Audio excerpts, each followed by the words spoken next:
see them stopping Iowa State. I see Iowa State's going to score 34 points. Okay. How do you see Iowa State stopping Sargent?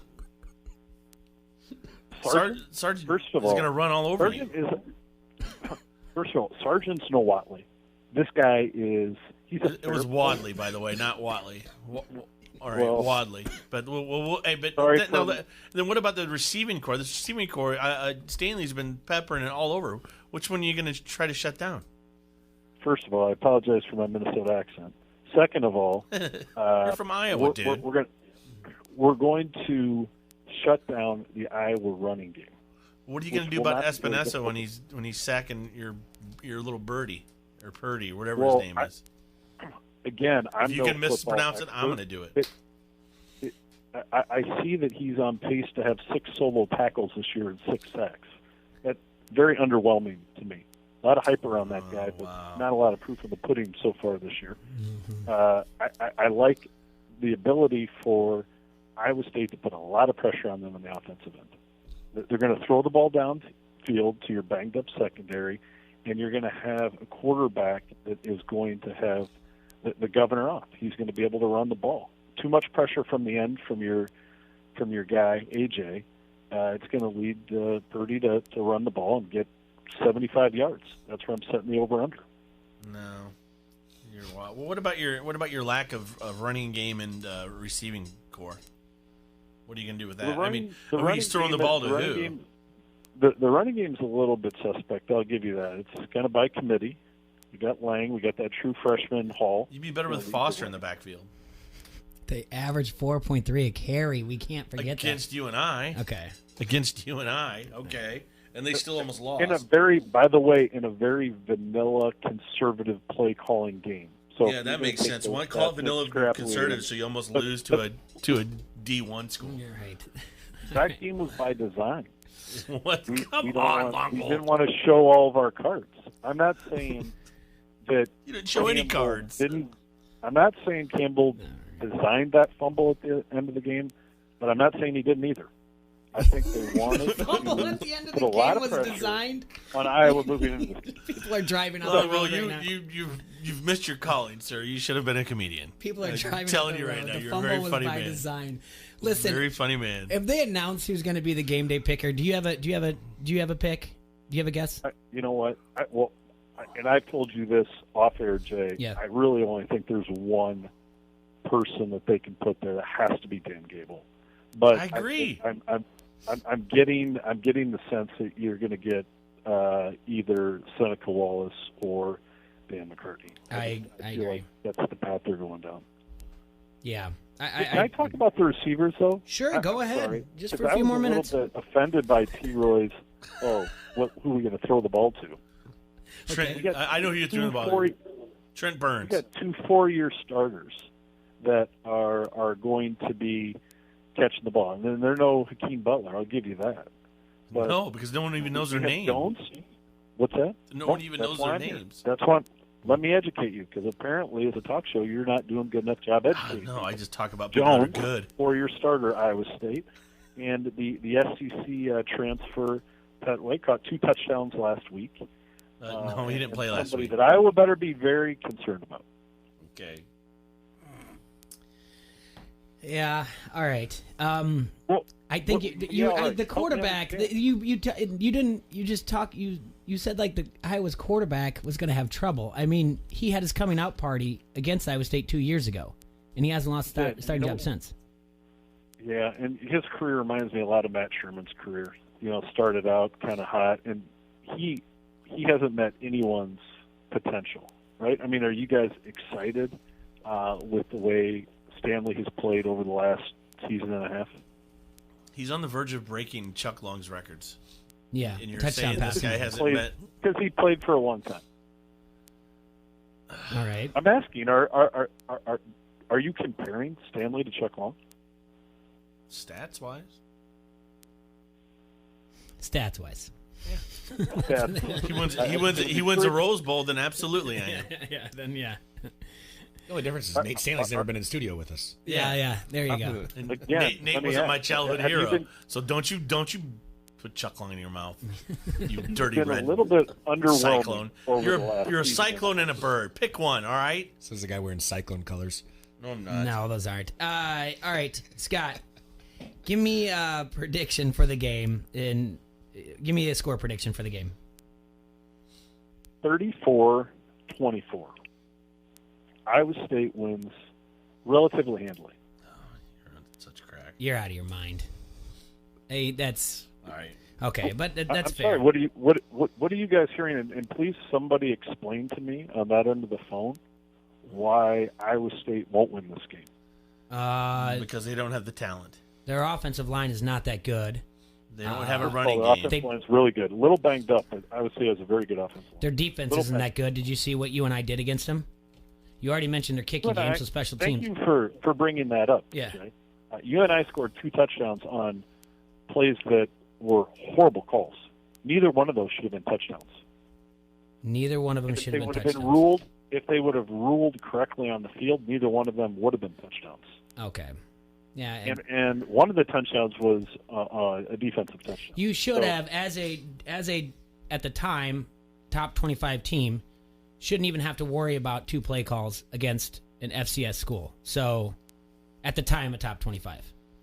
Your showing was so poor that the AP dropped you out of the top 25. True, but this is part of Matt Campbell's bigger plan. Sure, it is. Okay. He wanted to be very conservative with what he showed. I have mentioned that plenty of times. You're 1-0. I have mentioned that plenty of times that I thought maybe they kept him in the pocket for a reason. And what's the simulator guy saying? The sim has not. The Iowa sim by Cody Hills has not gone off yet. Well, come on, Cody. But, yeah. For your ass. Can I ask you a question? Yes. Iowa State beats Iowa this week. Okay. Does anyone ever think about that UNI game again? No. No. If Iowa State beats UNI by 30 points week 1 and Iowa beats Iowa State this weekend, does anyone think about that UNI game again? No. It didn't matter what happened. They're 1-0. It doesn't matter. The only game that matters is the Iowa game, because this is the true test of who's the best team in Iowa. You're right, and we're going to find out. I think your predictions are a little predictions? Does the Don't Hassle Us team have predictions? I do agree with the 34, but I put it on the Hawkeyes, and I gave 10 to the Cyclones. I'm 30-14, Iowa. That's where we were as of yesterday. Wow. That's right. Wow. Did that guy from the local brewer come in? Yeah, he's here right now. Yeah. We already started. Yeah. Yeah. Fantastic. Well, that makes sense, I guess, on the predictions. Does Serge have a prediction, or Payne? Nick?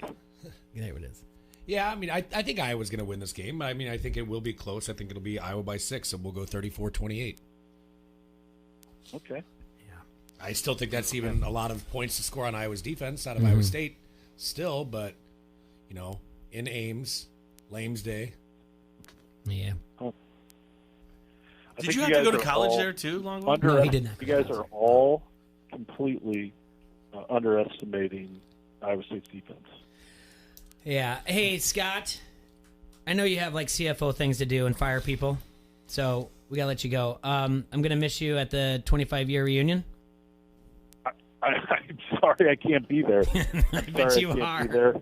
It breaks me up. I'm actually going to the Vikings-Packers game in Lambeau. Never been to Lambeau. Oh, you're going to enjoy it. You're going to have a heck of a time. I'm looking for a great time. And Jay, and the Don't Hassle Me team, it's always a pleasure. I look forward to coming back and talking to you guys about the World Series and the Twins' chances to beat the Dodgers. All right, we'll talk to you in a couple weeks then. You take care. Have a safe trip to Green Bay and enjoy yourself.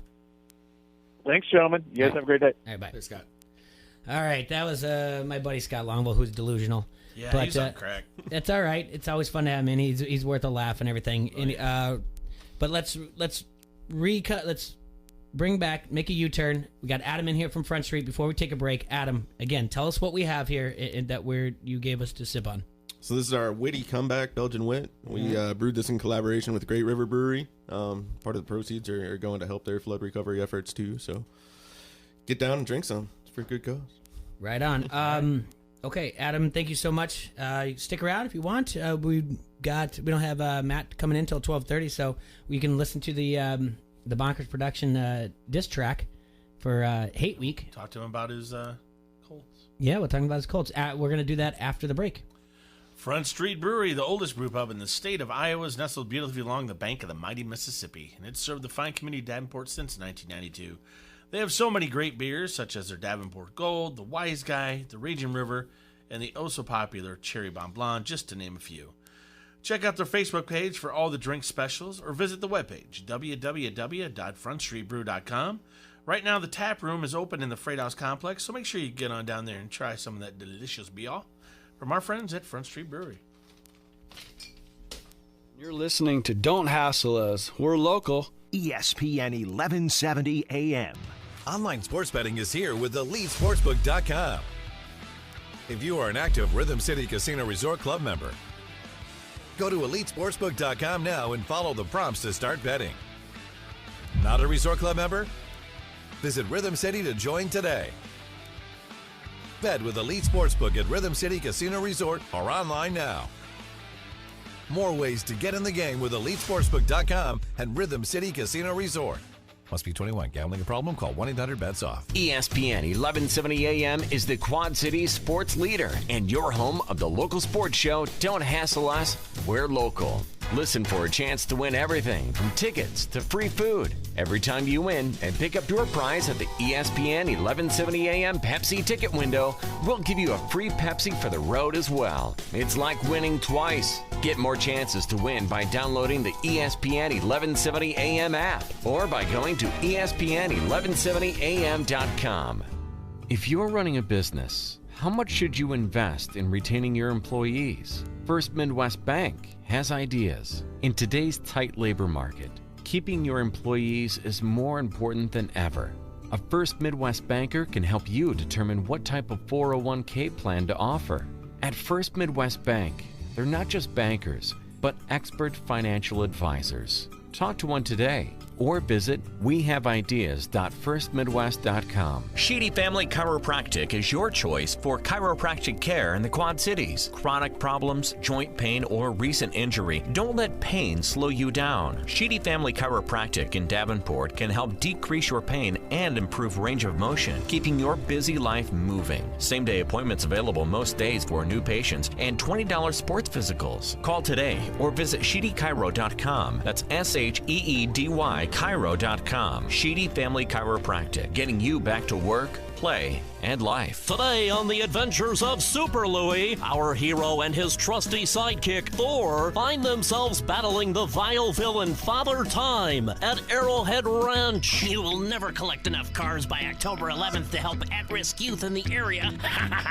Superheroes, I need your help. Donate your card at Arrowhead Ranch today. It's tax deductible and they'll pick it up even if it doesn't run. Will our hero prevail? Tune in next time to see if Super Louie and Thor, yes, and Thor can defeat Father Time at Arrowhead Ranch. Football, soccer, and tennis lead off the week of sports at Augustana College. The Vikings welcome Co-College Saturday at 1 at the Knowlton Outdoor Athletic Complex. Women's soccer heads to Thorson Lucan Field on Wednesday at 7, hosting UW Platteville. Then on Saturday, it's a men's-women's doubleheader with Beloit. Women's match at 1:30, men tangle at 4. Also on Saturday, women's tennis face Illinois Wesleyan and Warburg. For complete game information, visit augustana.edu. Augustana College, a family-friendly front row seat to big-time small college sports. It doesn't matter what side of the river you're on. Your local Quad Cities sports show is right here. Don't hassle us, we're local. 12 to 2 on the Quad Cities sports leader, ESPN 1170 AM.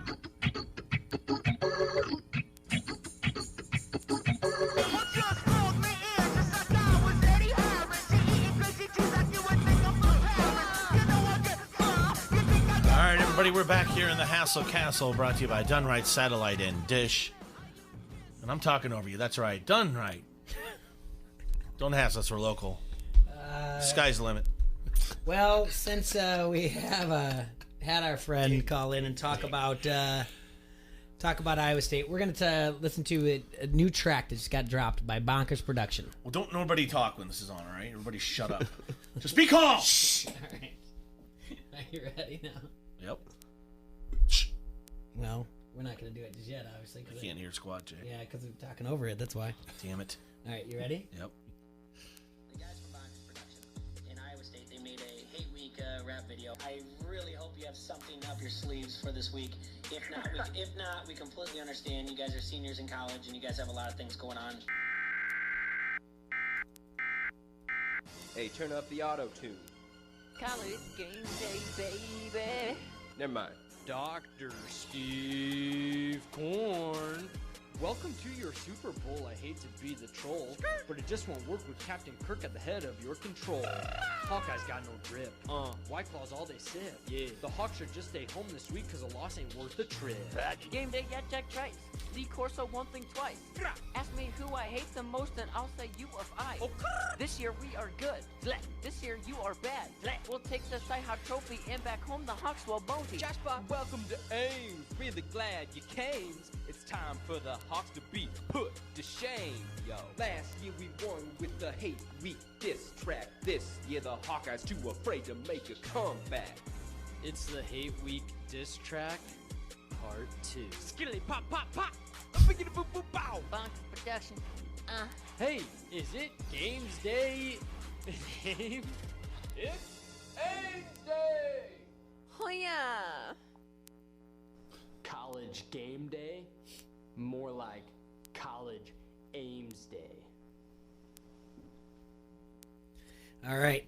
That's from Bonkers production. You don't like that? Come on. Oh, that what a dad look. That is awesome. You don't like that? It might have been worse than Carl. No. That's good. They did that in less than 2 days. Ooh. I think they did it in like less than 2 hours, Jay. Either or, that's still pretty good. I don't know. I think it's funny. I don't know. As an established rapper, I guess there you go. Good for you. Good for you. And you should have gone that direction. I'm glad you did. Yeah. I'm just saying. I think we should put together our own rap. It's fun. It's clever. I mean, they can work on their delivery a little bit, but I mean, not gonna knock the guys for putting something together that we didn't do. So that's terrible. Oh, T-Roy. Come on. Don't be like that. They called him Captain Kirk. They go to Iowa State. Yeah. What else are they gonna do? All you need is a D average to get in that college. And nothing else better to do up there at Lames Day. Yeah, it's a terrible college. It's a terrible college. Yeah, it's the worst. I don't know about that either. I got relatives that went there. I don't know what's wrong with them either. I just like T-Roy going straight Barkley. It's terrible. It is. It's terrible. Worst. So what would you rather listen to, that or that Hooray for Ames? No, I'd rather listen to Danzig or Ronnie James Dio. Well, of course. Holy Diver. I'd rather listen to 93.5 FM. A little iRock. Little Holy Diver, because it's going to be all bad news bears for as those long as that Iowa song's State never on karaoke, I don't mind it. I think they did a good job. Holy Diver? Yeah. Love it. It's bad karaoke. Yeah, that'd be rough karaoke. I've heard it. So after week 1 of the NFL, Adam, your Colts. Our own one. Yeah, but it's true. It's true. They tried mounting a comeback. They should have won. Overtime. Shoulda, woulda, coulda, Jay. You know, I mean. Hugh T-Roy slowly sipping his beer. Yeah. But they should have won. Well, you had to like. They put on a better showing than I think you were giving them credit for last week before the game. They had to come back.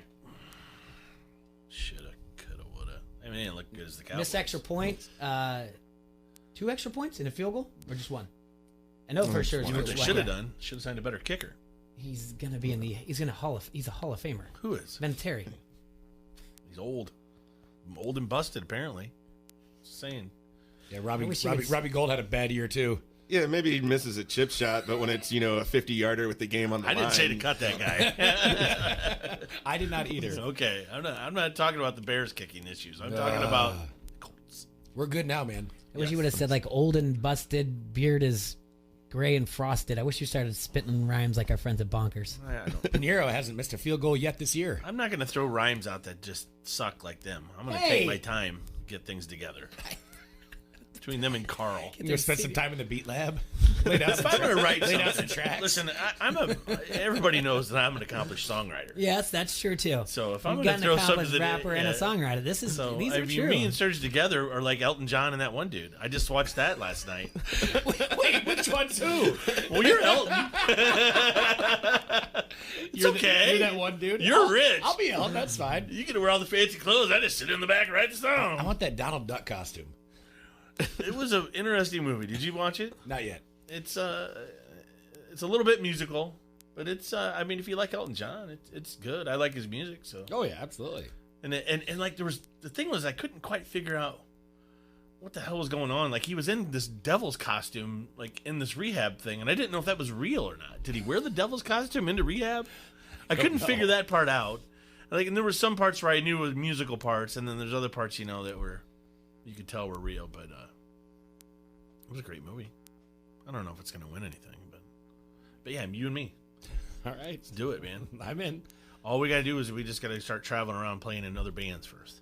All right. That's how it all works. All right. In a van, just you and me, buddy. All right. Adam, thank you so much for coming in. We appreciate it and making the time I'm to sorry come on about Thursday your instead of colds. Friday. Who do they got this week? Titans? Titans. Yeah, and you're I don't getting- care what the line says. We own that team. You do? Yeah. They look Boy. really I like good that. last He week. came out there firing. All right. They We're going to think take a they're gonna break. take you down, but when we come back, we're going to have Matt Koss from Quad City Times come in and talk to us about what we're looking into this week in the high school football. All right, everybody, it's your last chance to sign up for the Harrington's Pub halfway to St. Patrick's Day 5K. Packet pickup's going to be tomorrow night at Harrington, so make sure you get online today, getmeregistered.com/halfway St. Pat's Day, or you can still do it in person at Harrington's Pub, 2321 Cumberland Square in Bettendorf. Remember, all proceeds are going to the Michael J. Fox Foundation, with 100% of that directly to research. And you make sure this is a run, walk, bike event, so all ages, all capabilities can participate. That's this Saturday, September 14th, 9 a.m., Harrington's Pub, halfway to St. Patrick's Day, for Parkinson's Research, 2321 Cumberland Square in Bettendorf.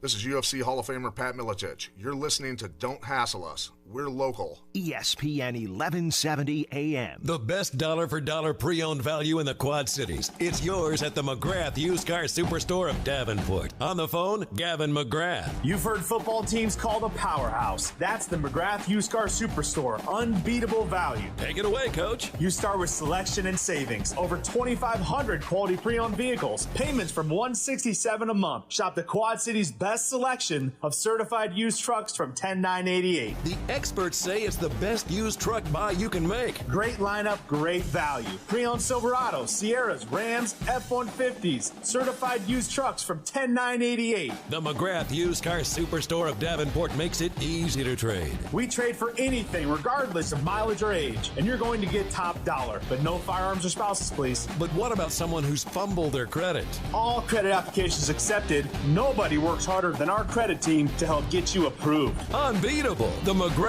Used Car Superstore of Davenport, 4618 North Brady Street. Log on McGrathAuto.com. Online sports betting is here with TheLeadSportsbook.com. If you are an active Rhythm City Casino Resort Club member, go to EliteSportsbook.com now and follow the prompts to start betting. Not a Resort Club member? Visit Rhythm City to join today. Bet with Elite Sportsbook at Rhythm City Casino Resort or online now. More ways to get in the game with EliteSportsbook.com and Rhythm City Casino Resort. Must be 21. Gambling a problem? Call 1-800-BETS-OFF. If you're running a business, how much should you invest in retaining your employees? First Midwest Bank has ideas. In today's tight labor market, keeping your employees is more important than ever. A First Midwest banker can help you determine what type of 401k plan to offer.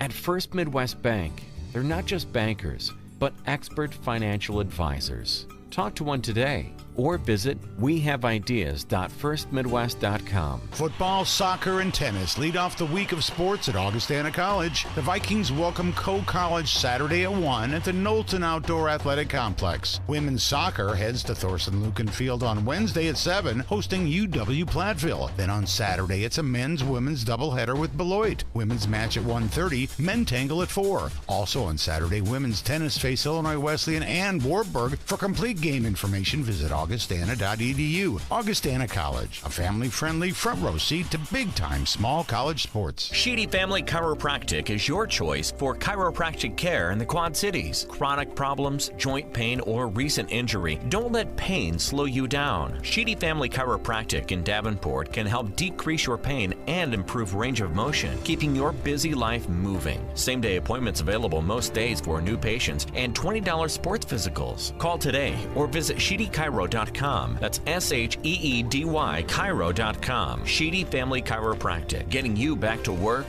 play, and life. Not the same old song and dance. New and different every day. Don't hassle us. We're local. Noon till 2 on the Quad Cities sports leader, ESPN 1170 AM.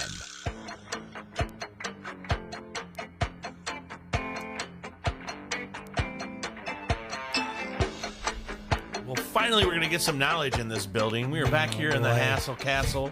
And you're listening to Don't Hassle So Local on ESPN 1170 AM.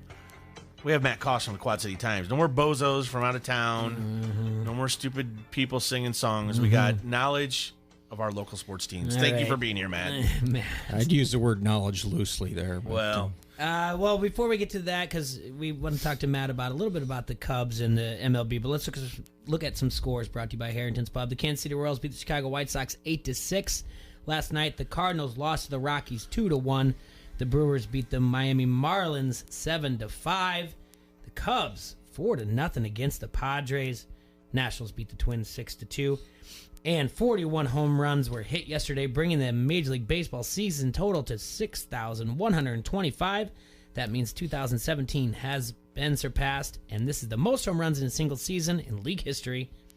So, the ball is not juiced, though, those guys. Not at all. Today's games already started. Milwaukee at Miami. Gio Gonzalez on the mound for the Brewers. At 1 o'clock, Royals at the White Sox. 2 o'clock, Cardinals at Colorado. Cubs will play in San Diego. Yu Darvish on the mound, 5-6 on the year, 4.12 ERA. That is a 2.40 first pitch. And later on tonight, the Nationals are in the Twin Cities. Kyle Gibson on the mound for the Twins. Like we said, Matt Koss is in studio. Matt, before we get into the nitty-gritty of the high school, you said the PGA is already starting the season?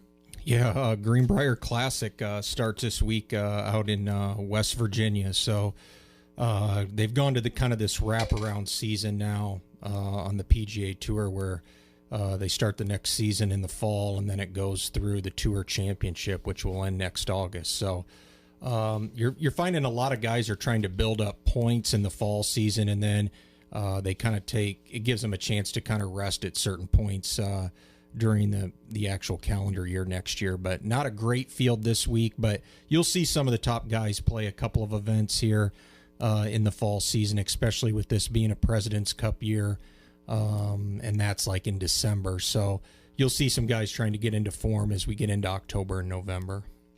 Are we okay with Rory McIlroy being named PGA Tour Player of the Year?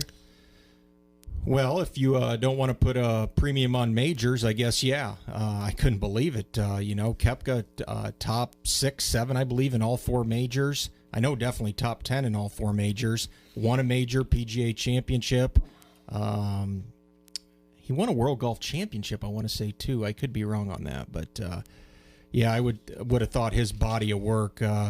Yes, I know Rory won the FedEx Cup, but didn't win a major championship. I don't even know, other than maybe one major, I don't even know if he was really in contention at a lot of the majors this year. So a little surprised by that. This is from player voting. Yeah, it is from player voting, but they don't ever reveal the votes, which I find kind of odd. Brooks Koepka had already won PGA of America's Player of the Year award. This is the first time in 28 years since the winner of one wasn't the winner of both. Yeah. Is it Brooks's? Do people not like Brooks, or is it because some are saying they're suggesting that it's because of McIlroy's body of work over the whole season? Like you said, maybe the wins earlier in the year. Yeah. Does Brooks have a bad reputation? I don't think he has a bad reputation, but I do think there's some guys. He's probably not the most warm and cuddly guy on tour, if you're asking me that. But I don't think he has a bad reputation, you know. But it's hard to argue with what the guy's done, particularly in the biggest events of the year, and that's kind of what you're based on. So I mean, he is. I mean, every one of the majors, he's there. He's there. He's there in contention, and you've got to worry because He's the kind of guy that can have a bad shot or a bad hole and then just turn it on. Yep. The next 6-7 holes. No, I agree. I don't mind Rory, but I agree with you. I mean, Koepka, hands down, I believe, should have won that award. And some of it may just be the recency bias, too. You look at the end of the year, Rory winning the Tour Championship, the last event. That's the thing that people kind of remember the most. With the majors this year being kind of earlier in the season, there wasn't a major after July. So kind of maybe the last thing some of those players had in their mind when they went to vote was what happened at the end. And obviously Rory won the last event of the year and $15 million. Well, it's interesting. And we also, because we talked last week about the PGA and gambling and where there's money to be made. So, but we'll get deeper into that as the season goes on. All right. So talk to me about the high school slate this week. We got a game tonight. Yeah, we're in week 3 already. The regular season will be a third of the way over after this week. Hard to believe, but a good one tonight at Brady Street. We've got Cedar Rapids Xavier, winners of 28 straight games. They've won the last 2 3A state titles. Coming in at 2-0. They're ranked second in 3A this week against Assumption, who's jumped into the 3A rankings this week at number 9. They're also 2-0. Both teams, when you look at the numbers through the first 2 weeks, pretty similar in terms of total yardage and what they're giving up. Assumption's definitely better than a year ago. Are they ready for this? We'll find out tonight. Xavier's a little different animal than what they've seen the first couple of weeks. Real physical team. Dimension. They can run it. They can pass it. So we'll see if Assumption's ready for that type of test. But you've got to be encouraged with what you've seen out of Assumption the first 2 weeks. They've been over 40 points each of the first 2 games. Quarterback Tyler Kohanic did it with the run in week 1 last week. He threw for 155 yards. John Argo, sophomore linebackers, really giving them a nice lift on the defensive side of the ball, and they're just better up front. That was the area that really held them back a year ago. So really intrigued to see tonight where they kind of stand. I think we'll get a better idea if Assumption's one of those teams that can be a 7-8 win type team, or if maybe they're still kind of in the middle of the pack when we get into district play. All right. And then going on into Friday night, let's just look at some others. Hempstead's coming to Bettendorf. Bettendorf. Last week, Bettendorf, kind of the challenge or the thing that they were kind of worried about was Iowa City West athleticism. This week, the thing about Hempstead that jumps out, how big they are up front. They've got 8-9 guys that are 270 or bigger on that offensive and defensive line. So that'll be the challenge, just kind of the size that Hempstead presents. But I think Bettendorf, home opener for them at Tuvel this week. We'll see if hopefully for their sake they're not peeking ahead to next week, because that's a biggie next week with Cedar Falls. But I think Bettendorf really took a step forward this week or last week when you look offensively. Baybui again was really good, 230 yards, 4 touchdowns. The passing game still obviously is a little bit of a work in progress, but to put up 42 against Iowa City West and really control that game from the start, good sign for them. But I look for them this week to win by at least 2 or 3 scores. Gotcha. Davenport West at Muscatine. You look at West sitting at 2-0. Boy, that last week, that Thursday night game between West and Clinton was kind of hard on the eyes, but good win for West. Clinton, 19 penalties in that game. West had 11, but still found a way to prevail. West is just kind of doing enough right now offensively. Their defense is definitely a lot better than it was a year ago. They're really doing a nice job of flying around to the football. Muscatine's kind of the team right now, I would say, that is maybe underachieved to this point. Sitting at 0-2. They had a lot of guys coming back from a year ago. Really right now, turnovers and penalties have really bogged them down.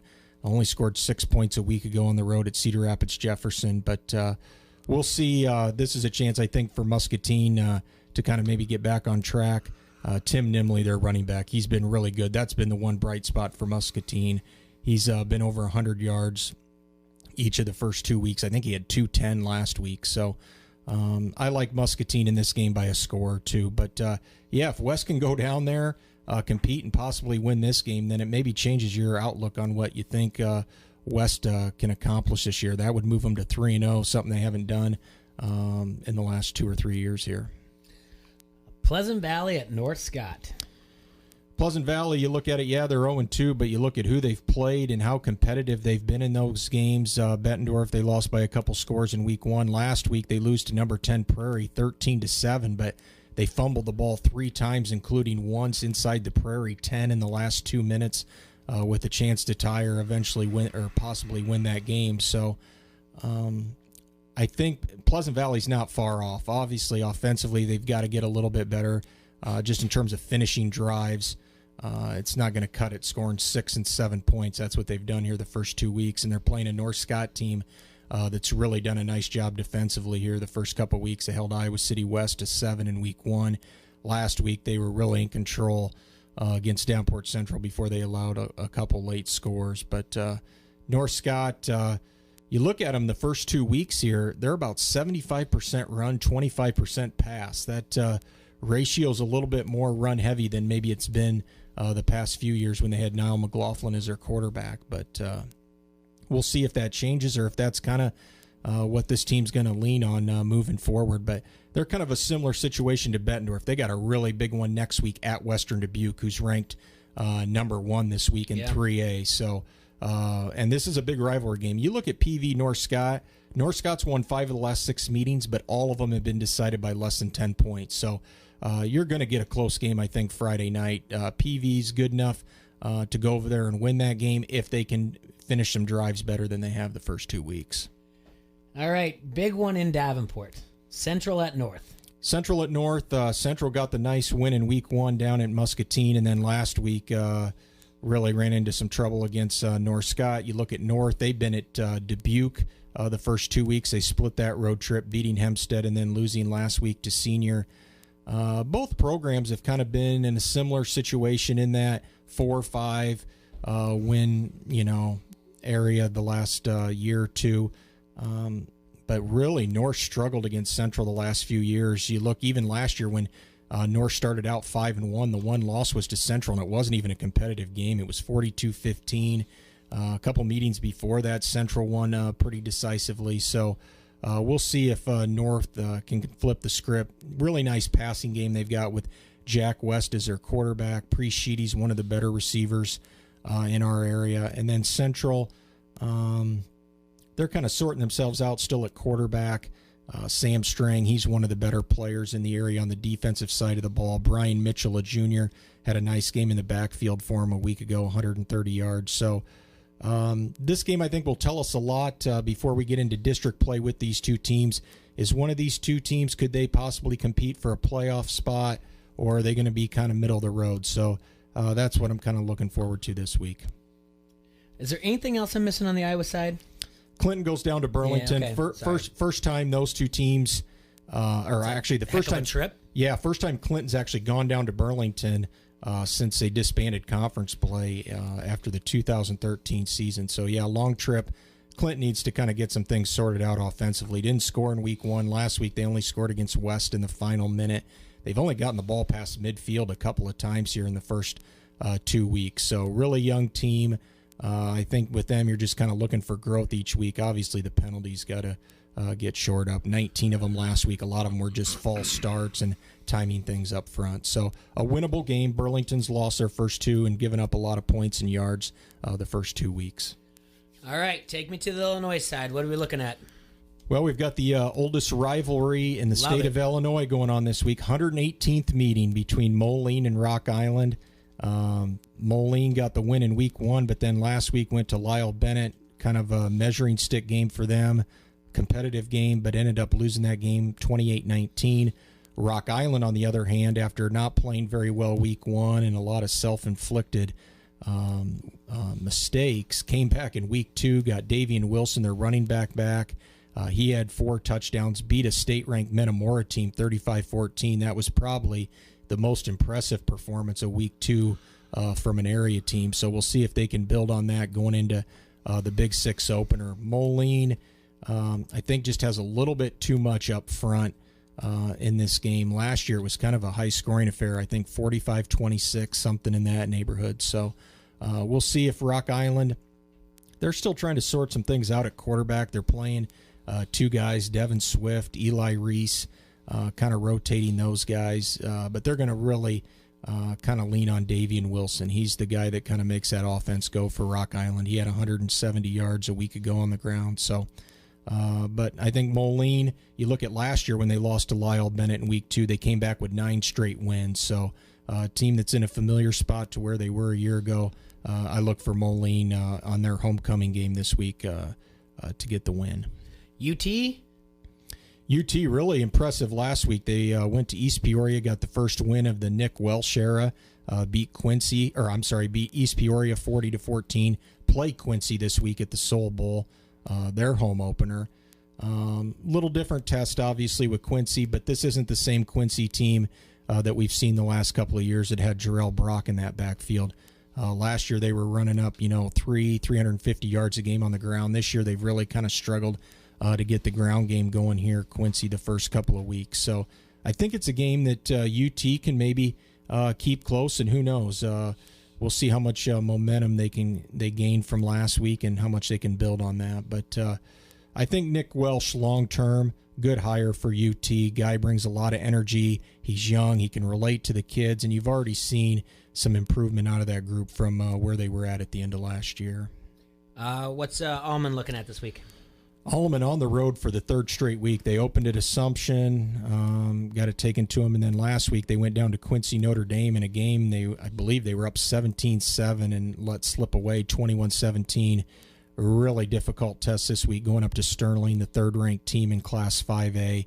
I think a lot of people kind of point to Sterling and Moline as the top 2 teams this year in the Big Six. So daunting task for Allman this week, again on the road.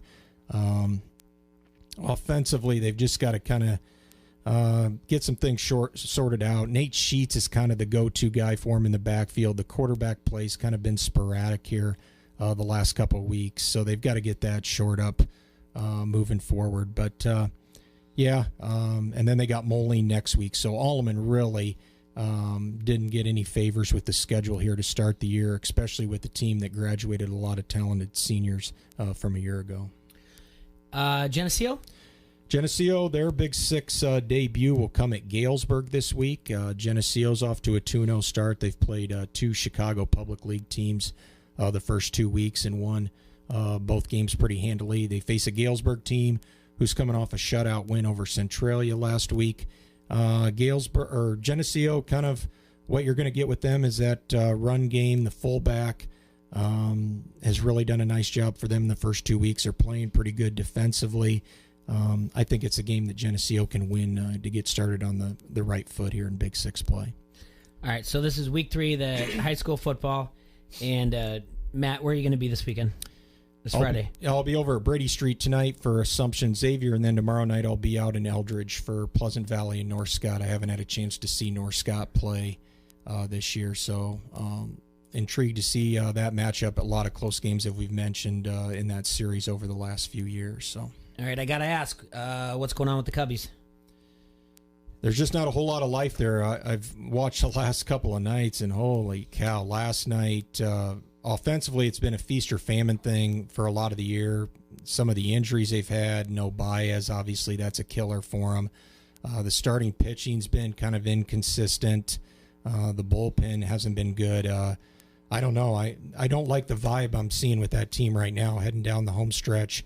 The good news for them is they've got a lot of games in Wrigley coming up after today. They're home to play Pittsburgh, St. Louis, I believe Milwaukee's in that stretch. All their games are against the NL Central after today. So we'll see. They're still in that mix. I don't like them, though, for winning the division at this point. I know they still got some games with St. Louis, but just been too inconsistent for me to believe that they can get on a roll here to win 12 out of the last 15 or whatever it may be. No, I don't like them anymore for the division either. They're question mark to make the wild card right now. Yeah, they're tied with Milwaukee. And Milwaukee's now all of a sudden Yelich is going to be out for the year. Now they're saying 4 to 6 weeks. So, yeah, I mean, I know, yeah, but I know like that. But what that had, I mean, how deep does that get them in 4 weeks? They have to make the World Series there. I mean, yeah, but the Brewers are winning, so it's this was a chance. The last 2 nights, you're playing a San Diego team that's 10, 15, whatever they are, under 500, and you go out there and you lose the last 2. St. Louis loses to Colorado the last 2 nights. You really had a chance to get that thing down to a couple games, and with as many games as you have with St. Louis, okay, then you look at it and say, yeah, it's doable, but now still being 4 out with 2.5 weeks to go, that's going to be tough to overcome. Yeah, we agree. And what's your prediction for the Iowa State game? There's a game this Saturday, huh? Yeah, that's game day and everything. Hey, first off, who do you think's going to be the guest picker? I don't know. It's like, I don't know. Yeah, hold on. Dan McCarney, I guess. I don't know. Airline interested in the white walls. That's but I don't know. I got a sneaky suspicion that Iowa State might find a way to win this game. I just do not like where Iowa, when you look at their secondary right now, they are really beat up going into this game. Iowa State's offensive line, there's some issues there. I think Iowa can generate a little bit of a pass rush, obviously, this week. But that secondary has me concerned, especially if Hankins isn't able to go this week. You're down 2 or 3 guys in that back end. And at Iowa State, it's going to be a close game, I think, regardless, within a score either way. But would not surprise me if Iowa State finds a way to pull it out. All right. He's Matt Koss. He's going to be at the Assumption game tonight against Cedar Rapids Xavier, which is going to be a good game. And then he'll be covering Pleasant Valley North Scott as well.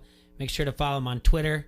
And, thanks again for coming in. We appreciate it. What we're going to do real quick is we're going to play an audio of a video from Lucy Rodine, we're going to talk to her after the break. But we're going to play this video real quick. She went and made a video yesterday in Ames. And she's a student at Iowa. And she's almost at 120,000 views. So let's play this real quick here.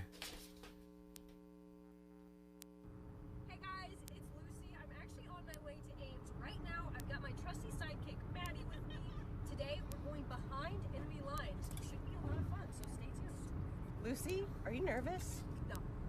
I've been training my whole life for this. So she goes to Iowa State campus store and buys an Iowa State shirt. Hey, go Hawks, are good codes, right? What's that? Go Hawks! Oh yeah, go Hawks, for sure. I'm just an Iowa State student at Iowa State University with my other Iowa State University student friends. Hey, fellow Iowa State student, big game this weekend, right? Oh yeah. Go Hawks, right? What? What'd you say?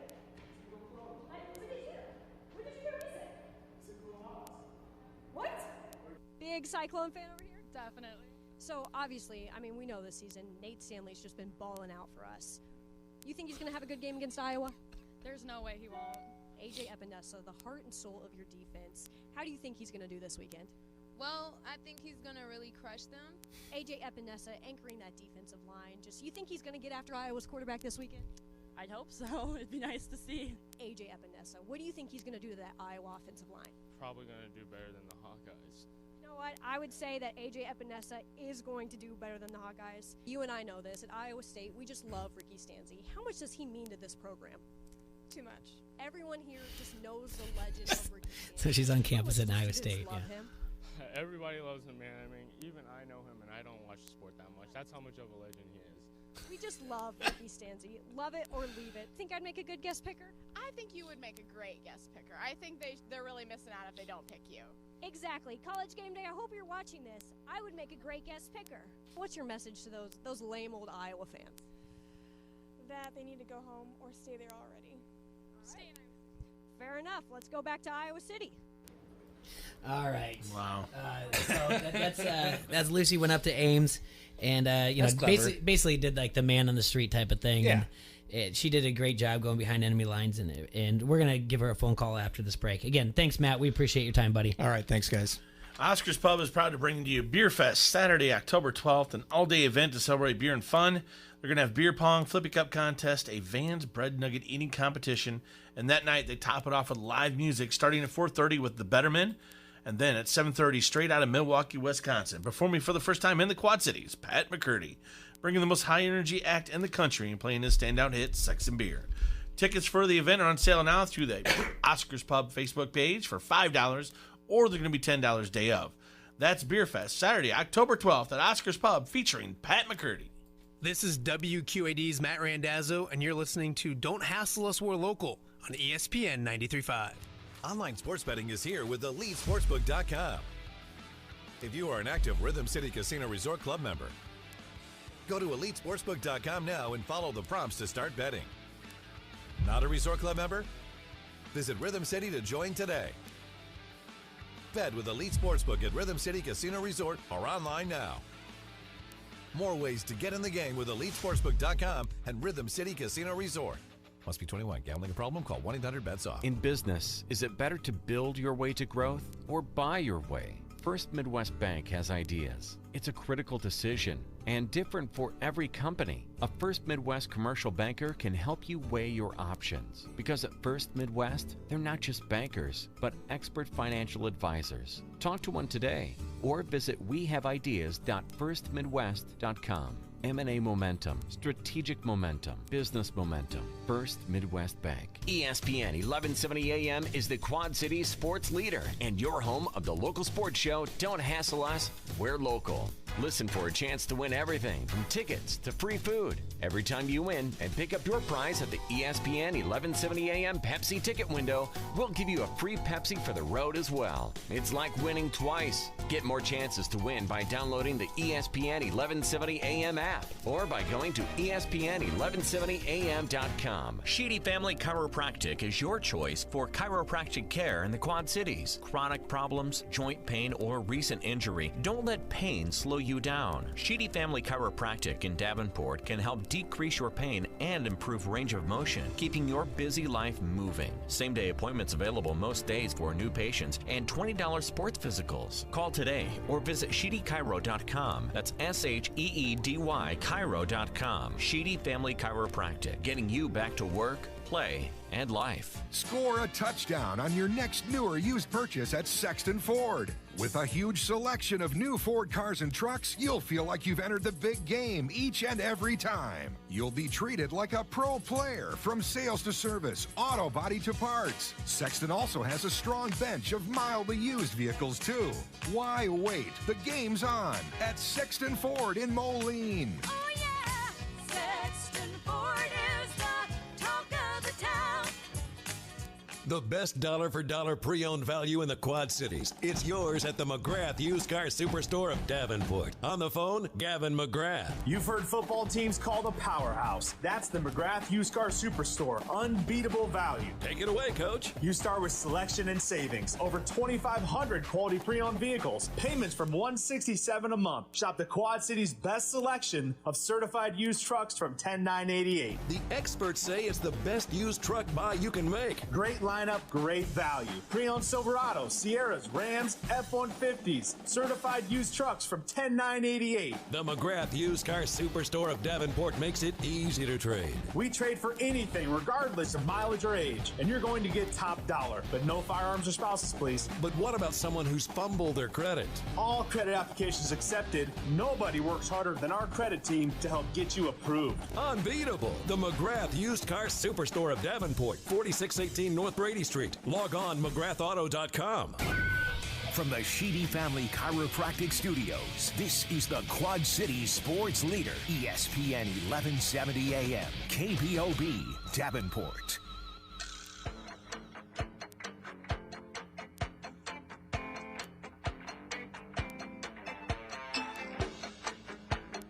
All right, we're back here in the Hassle Castle, brought to you by Dunright Satellite and Dish. And you're listening to Don't Hassle Us a Local on AM 1170 ESPN Radio. What we're going to give a call to, what's her name again, Jay? Lucy Rodine. Lucy Rodine. Yeah, you can find her on Twitter at Lucy.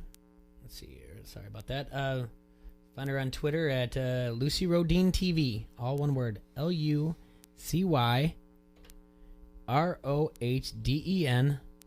TV. And yeah, it's going to be fun to talk to her.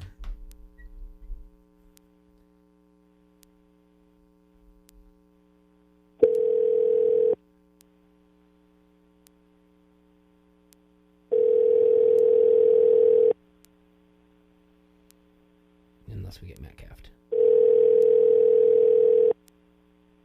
Probably because she doesn't know the 319. I shouldn't tell her that. Hello? Hey. Lucy. Hi, how's it going? Lucy, it's Jay and Troy, ESPN 1170 AM. Don't hassle us, we're local. How are you? Good. How are you guys? We're doing well. We just, before we went to break, we played the audio of your video you made yesterday, which, I mean, you're getting close to 120,000 views. on Twitter. Yeah, definitely. I had 800 followers as of yesterday, so I really didn't expect that. How many followers are you at now? I think this morning, you were at like 1,200. How much have you gone up since then? I'm at 1,500 right now. Wow, look at that. Can you make me a It's been video? Crazy couple hours. I bet. All right, so before we get into the video, Lucy, explain to the listeners out there, you're from North Carolina. And how are you in Iowa now? Give us the trip, how you got to where you're at now. So I grew up in a small town right outside of Winston-Salem, North Carolina. It's pretty close to the mountain range. It's where Wake Forest University is. Mm-hmm. But my dad graduated from the University of Iowa in '92, and he's just very passionate about his alma mater. So I was born pretty much already knowing what school I was going to. So it was a really natural choice for me to choose to come to Iowa and follow in my dad's footsteps. Awesome. And what are you majoring in at Iowa? I'm a double major in journalism and sports studies. Oh, great. Journalism and sports studies. All right, so how did you decide to do this? I mean, what was the whole idea, the process of what you were going to do? So I am actually a really, really big Duke basketball fan. Mm-hmm. And a couple years back, some Duke students went to UNC's campus, which is only 8 miles away compared to the 2 hours to Ames. And they did just a Q&A session where they asked students how proud are you of Christian Laettner and how much do you love Grace Allen, and just questions that were obviously basically wrong, and it was super funny.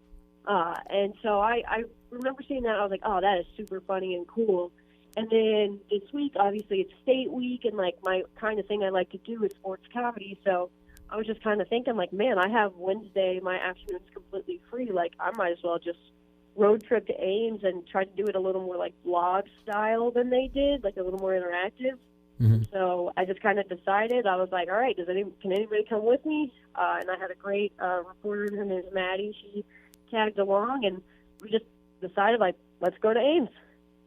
All right, so you went up to Ames and you interviewed. I like that you went to the campus store. You bought Iowa State shirt. Said your dad's going to be so disappointed in you. I saw his tweet. He said he was. Yeah, I assume he was very disappointed. I assume you did the right thing and donated that to Goodwill when you were done, right? I had stayed in the trash can. Oh, yeah, I love you. That's great. All right, so you were, and then the video that we're talking about that's on Twitter and we've retweeted it. You're outside the Cyclone statue and talking to the first kid that walks by, student that walks by. You say, "Go Hawks!" He say, "Yeah, go Hawks." He let you go. One guy does say "Hey, wait, what? Go Clones." Did you get any pushback from anybody at all? So I came into this pretty strategic. I was like, I'm not getting caught. I considered this a spy mission. Okay. So when I talked to students, I made sure I asked just a couple questions in the beginning to feel out whether I was going to be able to get this stuff over them. So my first question would always be just what are your thoughts on the game this weekend? And it was always a super general answer. And then I'd ask, who is your favorite player right now? And everyone would say Brock Purdy. So I would ask, well, who is your second favorite player? Because if they could name someone on the team who wasn't the quarterback, then they probably knew what they were talking about. Mm-hmm. And if they couldn't, obviously, I was like, all right, this is going to be easy. And then depending on how the answers went, I'd ask if they know anything about Iowa football. Because all the students there were beyond nice, felt kind of bad making fun of them a little bit, but super nice, really willing to talk to me. They should have went to a better college then. All of them were willing, a lot of them were Iowa fans, growing up. So obviously I couldn't drop the Ricky Stanzi legend question on someone who grew up an Iowa fan. They'd know who that was.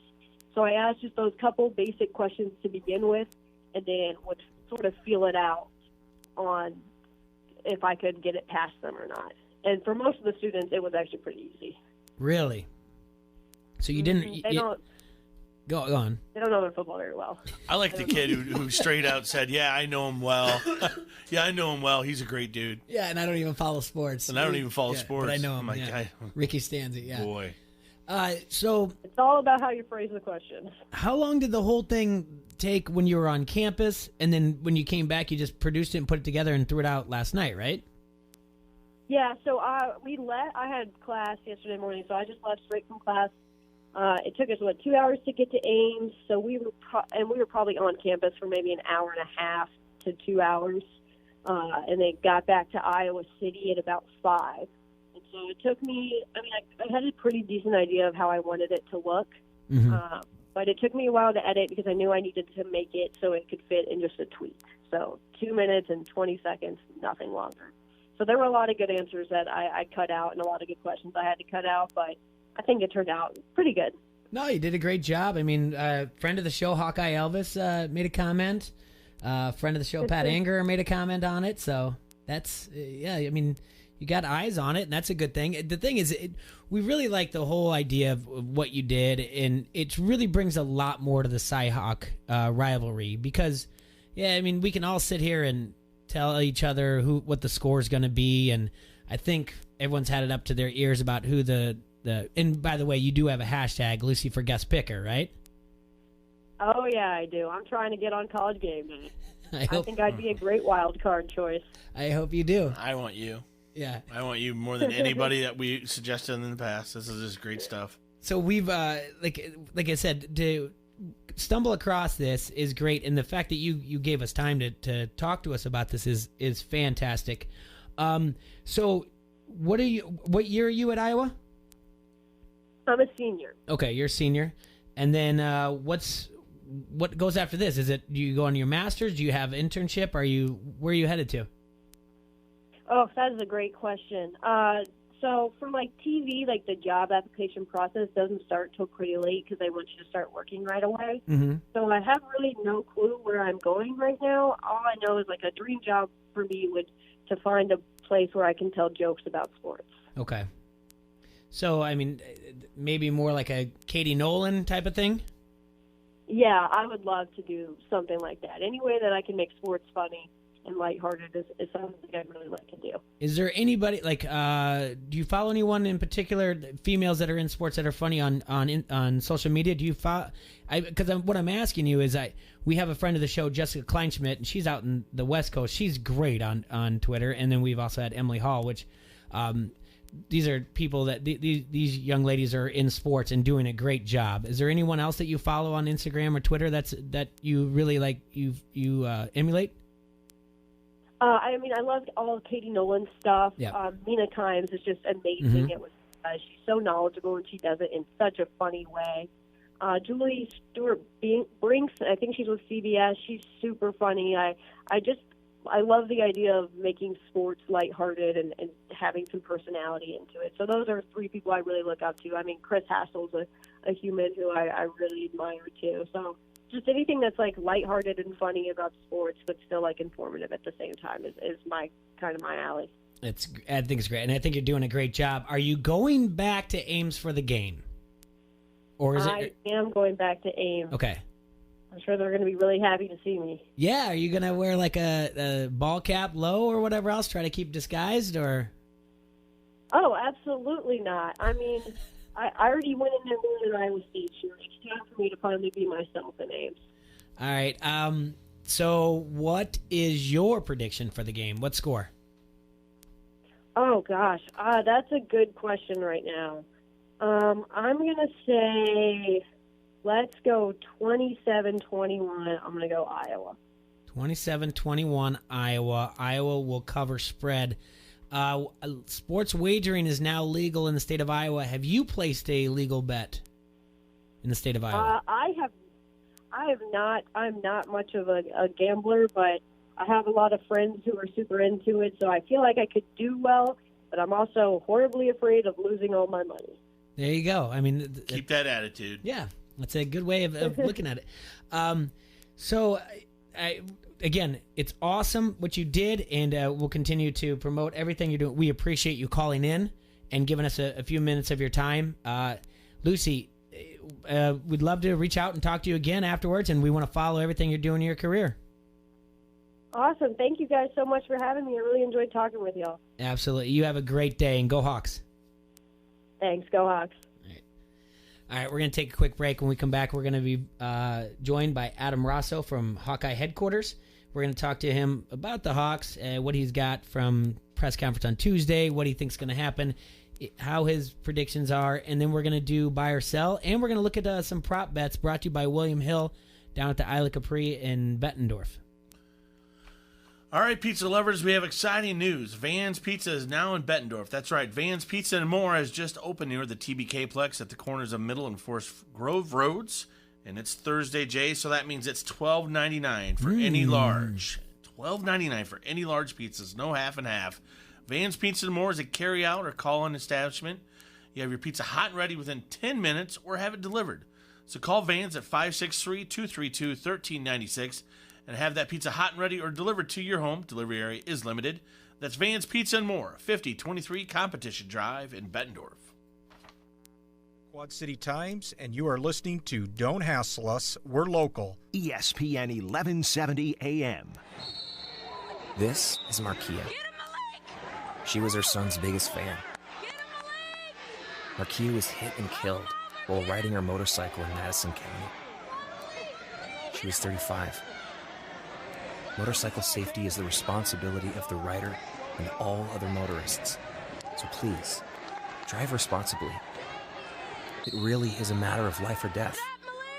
Learn more at lifeordeathillinois.com. The best dollar-for-dollar pre-owned value in the Quad Cities. It's yours at the McGrath Used Car Superstore of Davenport. On the phone, Gavin McGrath. You've heard football teams called a powerhouse. That's the McGrath Used Car Superstore. Unbeatable value. Take it away, Coach. You start with selection and savings. Over 2,500 quality pre-owned vehicles. Payments from $167 a month. Shop the Quad Cities' best selection of certified used trucks from $10,988. The experts say it's the best used truck buy you can make. Great lineup, great value. Pre-owned Silverados, Sierras, Rams, F-150s. Certified used trucks from $10,988. The McGrath Used Car Superstore of Davenport makes it easy to trade. We trade for anything, regardless of mileage or age. And you're going to get top dollar. But no firearms or spouses, please. But what about someone who's fumbled their credit? All credit applications accepted. Nobody works harder than our credit team to help get you approved. Unbeatable. The McGrath Used Car Superstore of Davenport, 4618 North Brady Street. Log on McGrathAuto.com. Score a touchdown on your next new or used purchase at Sexton Ford. With a huge selection of new Ford cars and trucks, you'll feel like you've entered the big game each and every time. You'll be treated like a pro player from sales to service, auto body to parts. Sexton also has a strong bench of mildly used vehicles, too. Why wait? The game's on at Sexton Ford in Moline. Oh yeah, Sexton Ford is the talk of the town. Sensitivity, understanding, and a tradition of kindness and caring. It's so important when a family loses a loved one. Call on us, Wheeland Presley Funeral Homes and Crematory, for all your service needs. You have our single-minded attention to every detail. With a range of choices and services available, our professionalism, and our deepest sympathy. Wheeland Presley Funeral Homes and Crematory, Rock Island, Milan, Reynolds, and the Knox Chapel. At Crawford Company, we specialize in plumbing, heating, and air conditioning. Sports, on the other hand... Hey, Crawford guy, go long! No, I can't. Here comes the pitch to Crawford guy. Strike three. Come on, Crawford guy, take the shot!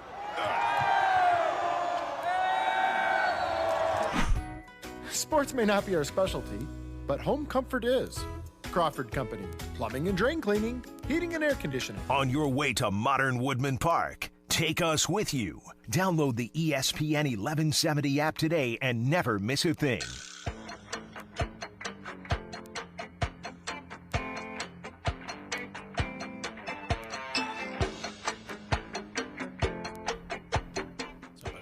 Hey, and we're back here in the Hassle Castle, brought to you by Dunright Satellite and Dish. And this is Don't Hassle Us Local on ESPN AM 1170. Joining us in the studio, Hawkeye Headquarters' very own Adam Rosso. There he is. Jay's got a fresh cut. I like it. Yeah, I do. Joe Mauer-esque. Fresh buzz. Looks like crap. It's a hot girl summer for Jay Foster, that's for sure. I'm tired of It that looks hair, like crap.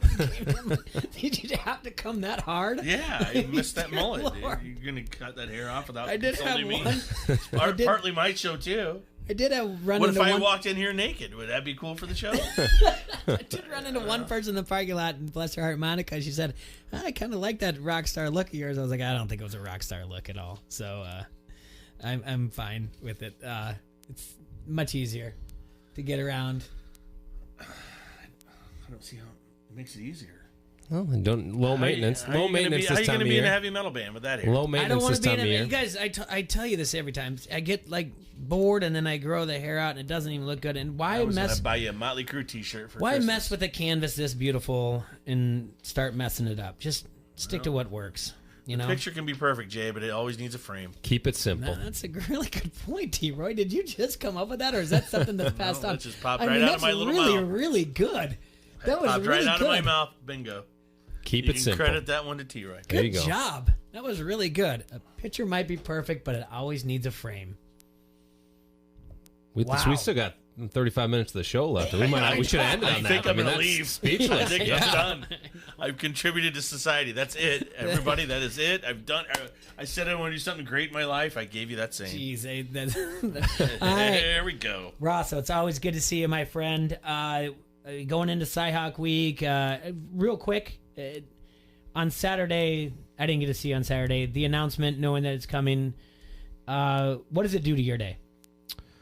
You know, nothing really. We were already joining WOI over in Des Moines for a live pregame show at 10:30 going into the ABC game. They do that pretty much every week. I usually tape it depending on the time of the game. So I was going over there. I was leaving at 6:30 a.m. regardless. It makes it a little more interesting to see who's going to be out and about, though. That I think is the most interesting thing. Kind of the. So you're leaving here at 6:30 something. Yeah, a.m.? roughly. Yeah. If you see a yellow PT Cruiser passing you on the way to the Quad Cities, flip that guy off. That's my dad. Yeah. All right. So I don't know. It's cool. I mean, I've never attended a game day situation or a game day event, so I think it's pretty cool for obviously the entire state. As far as how it affects the day or anything, it's not much for me. I mean, they have media availability. I think you guys talked about it. Yeah. Tomorrow, I believe, and stuff. But it's. They're in and out. I don't know what the Saturday night game is for Herb Street, but I feel like he's on the limo and he's to the airport within probably 20 minutes of that show ending at 11. So. Him and the Bear are gone. They're going up to Syracuse for the Okay. Syracuse-Clemson game. Yeah. The Bear won't see any of the game. He was on his podcast with Stanford Steve. He said he's going to miss the game. Yeah, so I don't He was know. not happy about it. I don't. Do they? You're understanding they come in tonight? Friday. Oh, it is tomorrow morning. Okay, Yeah. because if they're going to be there, Friday, and that's and DirecTV, now it solved its problems with your station, but now it has problems at ESPN. yeah, man. Well, I mean, come on, DirecTV. I don't know. You know more than I do about the whole retransmission issues, but I think DirecTV was making out like bandits for a while, from what I understood, because there was a few years back that I think NBC or somebody had a beef with them, I believe, or something. I can tell you, I mean, they rob every bar that has them because, listen, their money is made on NFL Sunday. Yeah, tickets. exactly. Those are the only ones that can have it, and they if you have a bar, I don't care who you are, they roast you. Yep. I mean, and it really, if you're a bar, and if you think about it, it's tough to make that money back. It really is. I mean, you probably don't make your money back, to be honest with you. Interesting. Now, is that the same for Throughout pay-per-view events, or do you guys find that to be less? No, pay-per-view events they're just as bad. They are okay, because I think it was I can't remember what fight it was a couple years back.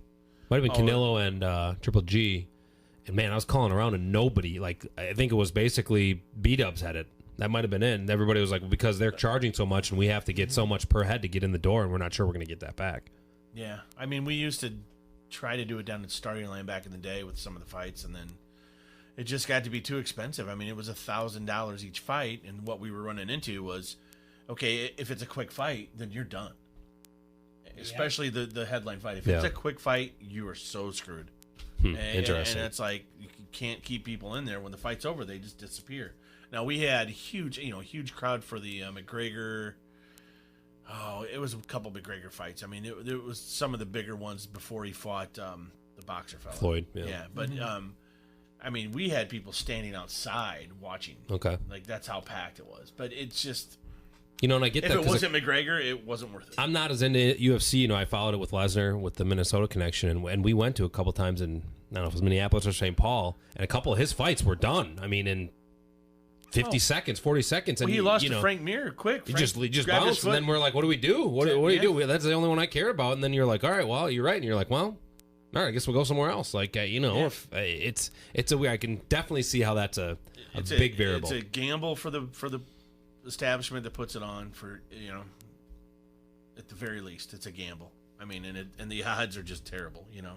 Not in your favor, and you just it's just gotten to the point where they've done it that way, and it's driven it out of that. I remember when I was a kid, I could watch Larry Holmes and Cooney fight on ABC on a Saturday night. Yeah. That's it. It's over. That's done. And it's sad because it's gotten to that kind of money, and I don't think the fighters are the ones that end up getting the money either, if you want the truth. Yeah, no, it's, I mean, they get some a money. lot of hands in that cookie jar, I think, for boxing promotion, especially boxing, probably UFC as well now. But oh yeah, the money's going. The fighters are getting some money, but they're not even close to what the take is. So I heard we're talking betting lines. Have you gotten the updated info PSA out here for Elite Sportsbook in William Hill? I requested the splits on the tickets bet on Iowa versus Iowa State in Iowa and the money spent, and I haven't gotten a response here, and it's been at least more than 24 hours. And we got those prop bets yesterday from William Hill. Yeah, but there you go. You got the same ones. Okay. I want to know who's. Yeah, I don't know, that's fine, but I want to know. It's up to 2.5. I was given 2.5 now. I want to know, is that the same in the Iowa sports books? Is that a national thing? Because it looked like to me what I found online was that's the national spread basically. Well, as Iowa, because 2 weeks ago Iowa was getting tons more action. The Hawkeyes were getting tons more action and tons more money placed on them, but the line was still around a pick 'em, I believe, and now it's +2 or -2.5. So has anything in Iowa influenced the national spread, or are we working on kind of two separate planes here? That's what I'm interested in. That's a good question. All right, in this situation, you mean is the line different in Iowa exactly than it is? Okay, well we can look that up for you. I can look that up for you, and I don't believe so. I mean, there'd have to be a ton of money. It's just not. There'd have to be a lot of money bet on one side to swing it. Yeah, in Iowa, right? For Iowa to do it is kind of crazy, insane. I mean, you would have to have multiple 5-figure bets. Insane? Crazy? Yeah, you'd have to have multiple 5-figure bets in the state of Iowa on Iowa to move it that much.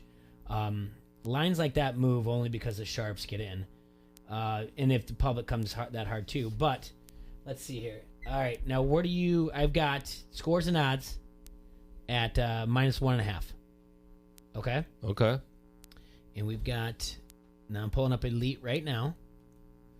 And so scores and odds -1.5, and I'm gonna pull up Elite at.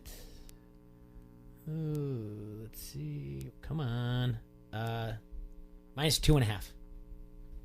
So, to answer your question, yes, and at -2.5, the juice is -120. And that being said, that means you have to put up $120 to win. $100, and on scores and odds at juice is -120 at 1.5. So we are feeling the effect of Iowa a little bit. That's okay. That's kind of what I suspected, but I didn't know. You never know how they're going to react to it. And let's see. And you can do that because also this is if you got like the William Hill that you talked about, the prop bets, and we'll talk about it in a second. The William Hill, they said this is for Iowa only. These prop bets, so it's not all over. So it is strictly for the boundaries that we're in. So I'm seeing now, like you said, 1.5 national. I'm seeing -2 on Yahoo, just the Yahoo odds, which I think aggregates or comes from one specific site. So I wouldn't be surprised if this bounces back down toward a pick 'em by kickoff. Really? I just think all of a sudden home dog. This swung way back. It was an Iowa State 3-point favorite the entire offseason, right? I mean, they were getting just a standard field goal at home, and now it swung 5.5 points the other way. 2 days ago, it did go up as high as -3 for Iowa. Yeah, and now it's down to 1.5. I think maybe it'll settle at 1 or pick 'em. I don't think it's going back up to Iowa. No, +2.5 or -2.5. I'd be shocked. I'd love to get Iowa +3. Well, yeah, right. Originally, before the season, definitely. And the thing is, we're hearing way too much about how good Iowa State is, and quite frankly, we don't know what we're going to see, though. I saw, they looked like hot garbage. So. I feel like we traded sides because at the beginning of the season, I was like, I don't want to hear this about Iowa State. I want to hear this, and I was like, but I don't know if they were just playing in the wait and see game, and we're not going to show you anything. We're not going to show our cards. Again, I think I'm overthinking it. I think Iowa is heads and shoulders better than them. How? Let me ask you this, Russell, because you played college ball. At least you know you're around this all the time. There's no way coaches just hold out on play calling in a game like that and almost lose to UNI because they wanted to be vanilla to not let Iowa know what they were going to do. Yeah, I think you go in with the best plan to play that team, and now whether UNI showed something different that they weren't expecting for some of the game, or whether some of their players that they counted on that hadn't played before. You always hear Ferentz say it. We think guys look good in practice, but we don't know what they're going to do on Saturday when the lights are on. Maybe that was a little bit. Iowa State had some packages or had some things they thought they could do, and their players didn't perform up to the expectations of what Campbell and his staff thought. So then they had to scrap that. That part of the game plan. I don't know. The first games are always weird. I mean, you think back to, I think Pat Andrew might have tweeted this. What did they do? Block 2 field goals against UNI 10, 11 years ago, and then they came out and kicked the crap out of Iowa State. And I don't know how good Iowa State was back then. But first games are a little strange in that it's kind of a weird chess match in the first, especially the first half. Like, you don't know what each team's going to do to respond. You don't know how they're going to tweak it. I mean, obviously, UNI played them and beaten them, 3 years ago? Was it Campbell's first game they beat him? They beat him, back to... They knew how to at least play a little bit against his offense. But I will say, usually, I said this on the wrap after the Rutgers game, that it's coach speak, but a lot of, coach to a man will tell you the biggest improvement is from week 1 to week 2. They say it every year in college. They say it every year in the pros. And if you didn't get a chance to play week 2, what does that mean? You haven't improved. Yeah, and so it's an interesting. I don't think they would have.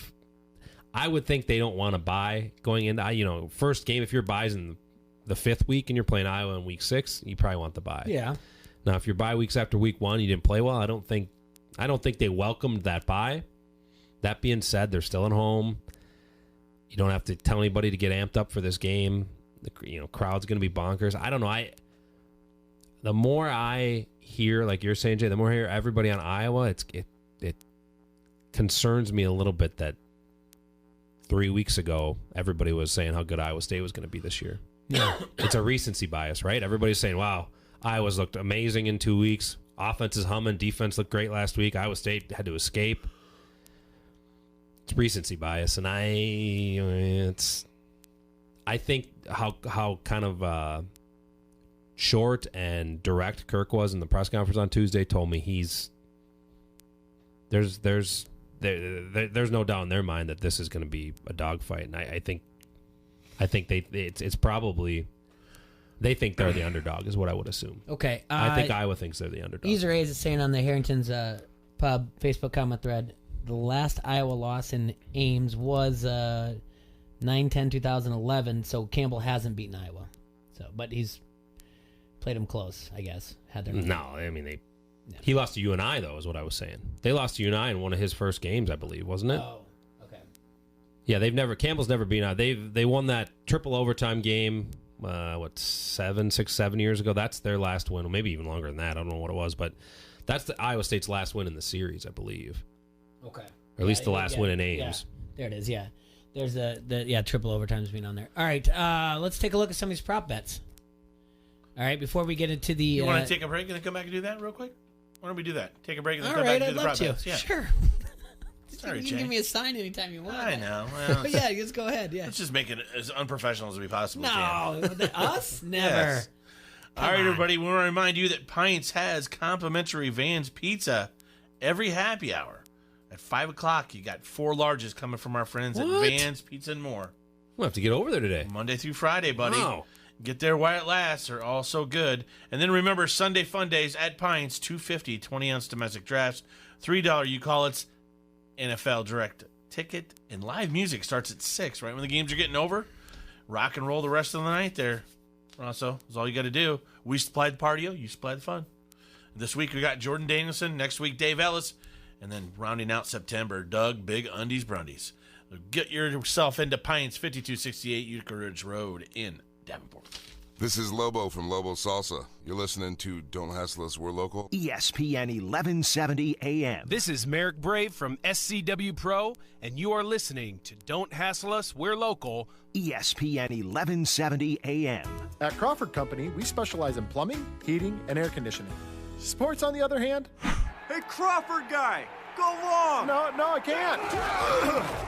Here comes the pitch to Crawford guy. Strike three. Come on, Crawford guy, take the shot! Sports may not be our specialty, but home comfort is. Crawford Company, plumbing and drain cleaning, heating and air conditioning. Sensitivity, understanding, and a tradition of kindness and caring. It's so important when a family loses a loved one. Call on us, Wheelan Presley Funeral Homes and Crematory, for all your service needs. You have our single-minded attention to every detail. With a range of choices and services available, our professionalism, and our deepest sympathy. Wheelan Presley Funeral Homes and Crematory, Rock Island, Milan, Reynolds, and the Knox Chapel. Score a touchdown on your next new or used purchase at Sexton Ford. With a huge selection of new Ford cars and trucks, you'll feel like you've entered the big game each and every time. You'll be treated like a pro player from sales to service, auto body to parts. Sexton also has a strong bench of mildly used vehicles too. Why wait? The game's on at Sexton Ford in Moline. Oh yeah, Sexton Ford is the talk of the town. The best dollar-for-dollar pre-owned value in the Quad Cities. It's yours at the McGrath Used Car Superstore of Davenport. On the phone, Gavin McGrath. You've heard football teams called a powerhouse. That's the McGrath Used Car Superstore. Unbeatable value. Take it away, Coach. You start with selection and savings. Over 2,500 quality pre-owned vehicles. Payments from $167 a month. Shop the Quad Cities' best selection of certified used trucks from $10,988. The experts say it's the best used truck buy you can make. Great lineup, great value. Pre-owned Silverados, Sierras, Rams, F-150s. Certified used trucks from $10,988. The McGrath Used Car Superstore of Davenport makes it easy to trade. We trade for anything, regardless of mileage or age. And you're going to get top dollar. But no firearms or spouses, please. But what about someone who's fumbled their credit? All credit applications accepted. Nobody works harder than our credit team to help get you approved. Unbeatable. The McGrath Used Car Superstore of Davenport, 4618 North Brady Street. Log on McGrathAuto.com. This is Markia. She was her son's biggest fan. Markia was hit and killed while riding her motorcycle in Madison County. She was 35. Motorcycle safety is the responsibility of the rider and all other motorists. So please, drive responsibly. It really is a matter of life or death.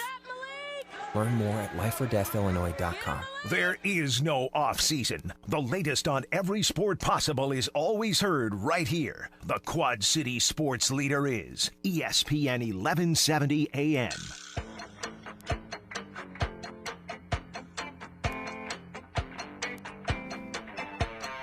All right, Quad Cities, remember it's voting time for Locals Love Us. Oh, yeah. Get out there and vote for us. Don't hassle us or local. Vote for Rosso, for Hawkeye Absolutely. Headquarters. All of our show sponsors, any friend of the show, if they are in that thing, vote for them. If you don't, we're going to not let you listen anymore. I'm going to stack the ballot for the taco pizza category. If you don't vote for us, we're moving to another radio station again. Yeah, we're See how you guys like that. So now is there an AM and an FM category? No, you guys. Oh yeah. We're gonna go to GM. You won't be able to find us. All right, so we talked about before the break the Iowa State game, and we'll get into Rossel's prediction score and guest picker. We killed that to the end, but William Hill down at the Isla Capri in Bettendorf put out only for Iowa prop bets, and you guys tell me what you think. All right, we'll start with. We're not going to go through alternative point lines. We'll start with: will there be a safety? Yes is plus 425. That means if you put down 100 and there's a safety, you win $425. No is minus 550, meaning you have to put up $550 to win 100, or $5.50 to win $1. I don't want to scare anybody off on these things. Yeah, you're scaring me. Will there be a safety? I mean, the chances of a safety. I mean, how do those odds compare to like the Super Bowl? They're similar. Are they? That's very similar. Because I feel like that's not great odds for a safety, but I mean, if you want to bet $10 and win 42, I guess I'd probably go on that side. I would say, right? I mean, just because the odds, like I would say, out of 2 years of doing the prop bets, William Hill, T. Roy, these are similar to the type of ones we've looked at. Okay.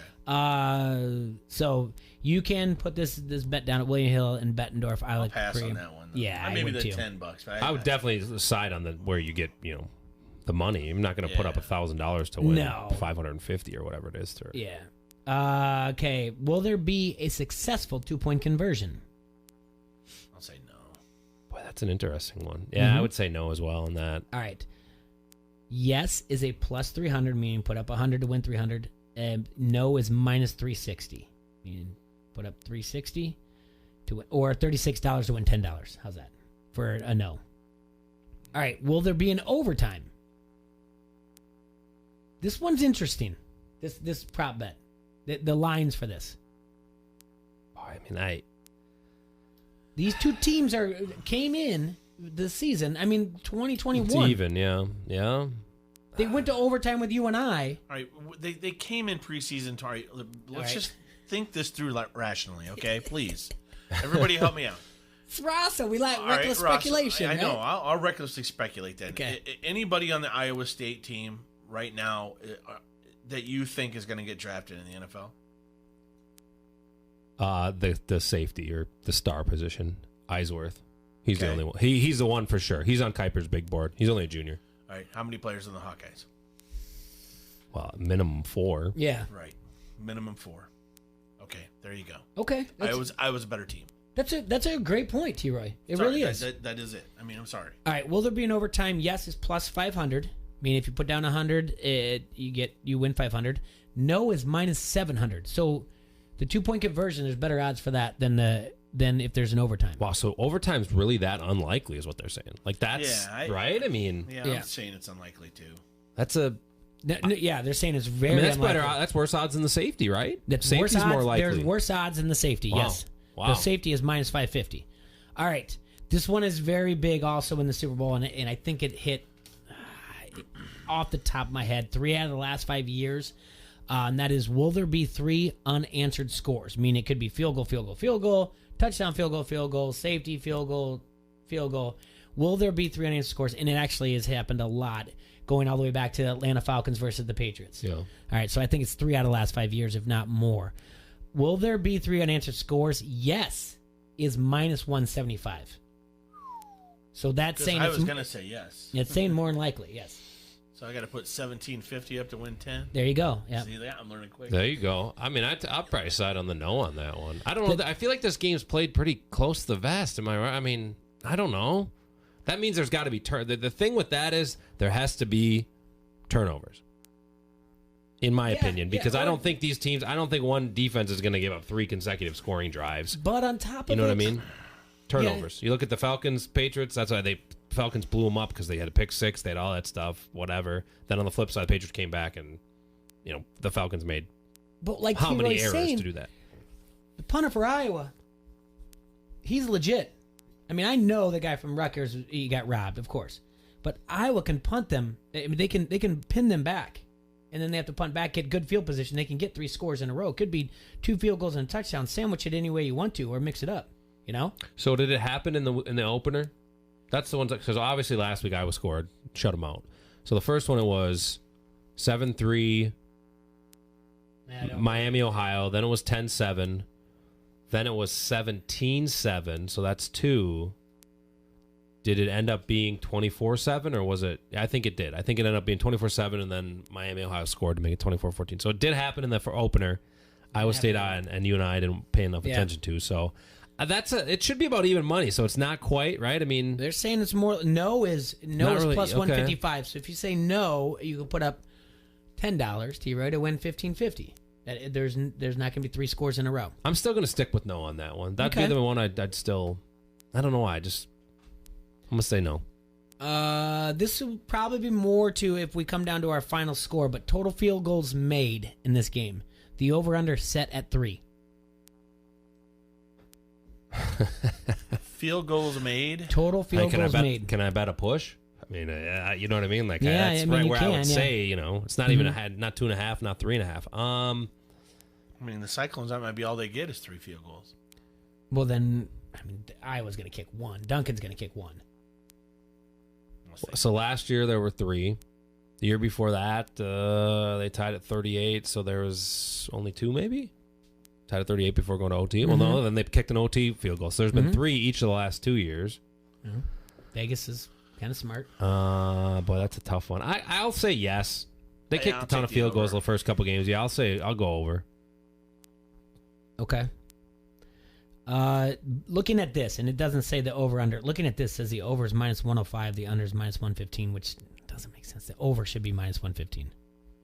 I think. Maybe the under. That's a lot of field goals. No, it's not a lot of field goals. Not for this game. All right. Moving on. First team to score. Oh, I think I'd bet Iowa State. I don't even care what the...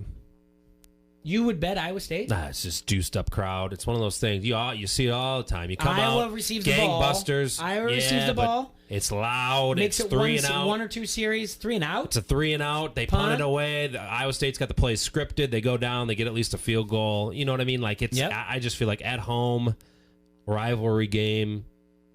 It's electric. I would bet Iowa State. Iowa State, if you bet them, it's even money. So you put up 100, you win 100. Iowa to score first is minus 120. So they're okay. They have Iowa favored. Okay. It's because Iowa's going to get they traditionally get the ball first if they win flip. So I think that's maybe where what you're looking that at. could Don't be. you Yeah. think? That could be. That would we make saw sense. the stat last week about how many times Ferentz has taken the ball first. All right, longest touchdown scored. Don't look at it. Are you looking at it? Have you already looked at the number? I looked at him yesterday. I know approximately where it is. I know what it's in between. T-Roy, what do you think the longest touchdown scored is over under by yards? 55. It's less than that. It's in the it's around 45. I saw it yesterday. It's 43 and a half. Yeah, okay. Longest touchdown scored, 43 and a half. Both of them at minus I'd 110. hammer the over on that. Really? Yeah, I think I actually would tell you this. I think the only way Iowa State wins is if they get a few big play touchdowns. Okay. So I would say if you think it's going to be a close game, I say you'd figure somebody's going to have a big play touchdown, and I would lean more towards Iowa State. All right, finally, the first score of the game. Will it be a touchdown or will it be a field goal or safety? Safety, they just threw safety in there? Well, because they have to do like any other the field I'll type say of thing. touchdown. First score of the game. Yeah, I like field goal. I like touchdown. Touchdown is minus 145. So Okay. so does Elite. So does William Hill, and in Vegas they like touchdown at minus 145. Field goal or safety is plus 125. So those are the prop bets that you can get down at William Hill, Isla Capri. Yeah, it's going to be. I don't know. Do you think it's going to be close, Rosso? Yeah, I do. I definitely do. I think it's going to be. Like I say, you want to get into some buy or sell? Let's transition absolutely. into it. Yeah, we got time. Two things, but this will tie into this. I just really think it comes down to who protects their quarterback better. I don't think that Iowa, they've done some different things with Espn last week. They only had 1 sack in each of the last first 2 games. I don't think that's going to get it done on the road. I really don't. You got to be able to get the quarterback. They have injuries in their secondary. They're going to you got to get to the quarterback. You can't, with new guys in the secondary on the road, you can't let a guy sit back there. And I know last week they got pressure on the Rutgers quarterback, but I tweeted it. That's the worst first half performance I've seen on a college quarterback in the 4 or 5 years I've been covering Big Ten football. Yeah. I mean, it was awful. The Gabbert kid looked like a All-American compared to that guy. That's I mean, very he true. first started, he'd just come out of high school. So, like, last week, that's the interesting thing to me with all this stuff. Like, I just don't think people, you can watch it, but I think the and you were there, you were on the field, but when you watch how bad this guy was, this quarterback, he's thrown off his back foot, he's pumping, he's just like holding the ball sideways. It didn't even look like a D1 quarterback. I mean, I don't know, but I was not surprised when they hooked him at halftime. I'm like, this guy's awful. They sure did, yeah. And so, yeah, they shut him out, but they didn't pressure the quarterback. They played an awful football player. In the first week, when they didn't pressure the Gabbert, I mean, they got 14 points in 3 quarters. Okay. Of a true redshirt freshman. So my buy or sell is the team with the more sacks will win the Cyhawk game. Buying or selling that?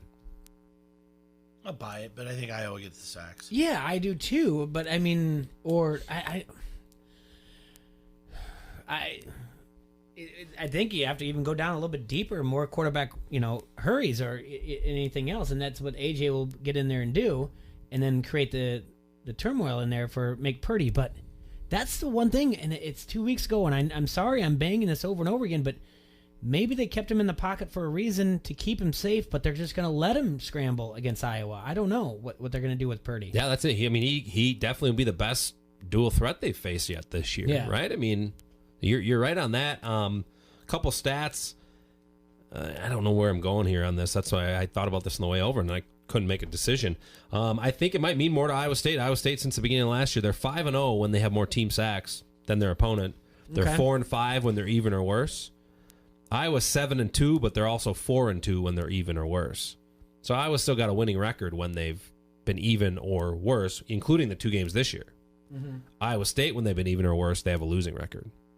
Basically, Iowa State hasn't lost in a year and a game when they had more sacks. Okay. Yeah. So, I mean, that and I'll say it on the prediction thing that Vasco and I will put up later today on social media. The only offensive lineman that started a road game for Iowa is Wirfs. Nobody else that's starting this week has started a road game. The Paulson brothers have played on the road. They've never made a start in a different environment. I mean, that's He's not making good points. That's rolling his eyes at me. You got the Schott kid who's a walk-on. You got Linderbaum making his first start, who's a redshirt freshman. You got the Paulson brothers, and you got Wirfs. I think that the issue to me, and Kirk said it, is it's a lot different playing offensive line at home and the continuity and making calls and knowing what you're doing. When you can't hear yourself talk and you just got to go, do all 5 of those guys, are they going to be working as a unit when they've only basically played together for 1 week? Because the first week they were shuffling everybody around. That's the big thing for me. And I'm going to say yes. I think the team with more sacks, because I think Iowa has to protect Stanley. And when you've seen him play poorly, it's because he's been hit and who's the threat on the Iowa State D line? Oh, Bailey. Bailey's the thing is they have like their front 7 moves around, right? So Bailey, they have Lima in the middle, who's going to be a handful for Linderbaum, who's never senior versus a freshman. I just think they're doing a lot more single back with multiple wideouts. Do they pack it in a little more? Are we going to see more of a fullback or more two tights to chip on guys to protect Stanley? Because you saw it at Penn State last year. When they got to him a little bit and they got him to have happy feet, he started missing receivers. That's what happened at Penn State. That's why they didn't score an offensive touchdown. He got rattled. But to Penn me, State had a hell of a lot more talent than Iowa State. I won't disagree with you there. Okay, they have a better defensive line. But I think that's in my looking at this. That's the only way Iowa loses this football game. I think Sargent. I think they lean heavy on Sargent, and I think Sargent can cause some problems. I mean, he's an elusive back, and I don't think they have an athlete that can match up to his abilities on that defense. You guys know how much more of a passing offense this is. It's semi-Patriots. They pass first. They pass to set up the run. They don't pound the ball like they used to. I'm just saying they throw the ball as much on first down running situations. With the Patriots, you've seen the Patriots do this too. They'll go after the weakness of the other team. If Iowa's smart, that's what they'll do. Yeah. I mean, I just think this is this is a senior quarterback. What is 4th year starting now? Third year starter. You got Smith Marset, breakout game. I think, that's why I said beginning of the year is going to lead the team in receiving. Yeah, he did. I like what this Quinn's doing. The Smith's another good receiver. So there's 3 solid receivers. That's a new element. I'll agree with you there. Okay. The tight ends aren't bad. They're performing well. Yeah, they're not Fant Hoxton, but you knew they weren't going to be. But the running game has stepped up. Whether it's because it's the worry of the pass, of they're spreading it out, or whatever it is. This is an aged team, if you ask me. They have leadership. Yeah, it's mature. It definitely is. And I just don't think Iowa State is. Yes, Purdy may be, and the one guy on defense you pointed out, but I'm sorry, Campbell pulled some magic last year. Later on in the Big 12. Big 12 is not the Big 10. Iowa's a good team. I think in the end of the year, Iowa's close to breaking the top 10. I'm not saying they are right now, but I think if they play well and they can win some games, like you said earlier, on the road, and get the job taken care of at home.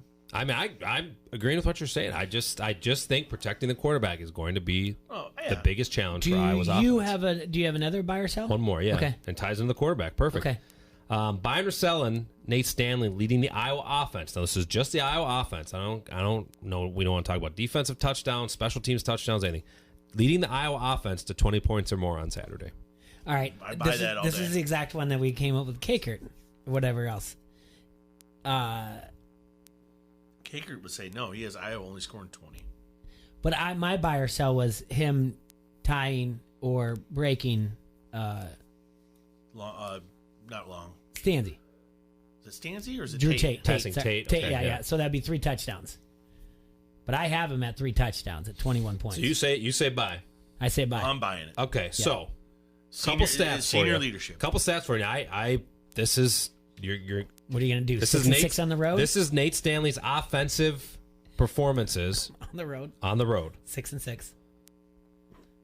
41, 42, 6, 36, 49, 44, 10, 10, 0, 49. He has never, the offense has never scored in the 20s with Nate Stanley quarterback on the road.